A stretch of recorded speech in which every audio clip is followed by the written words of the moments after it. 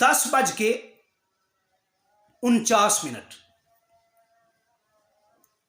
10:49।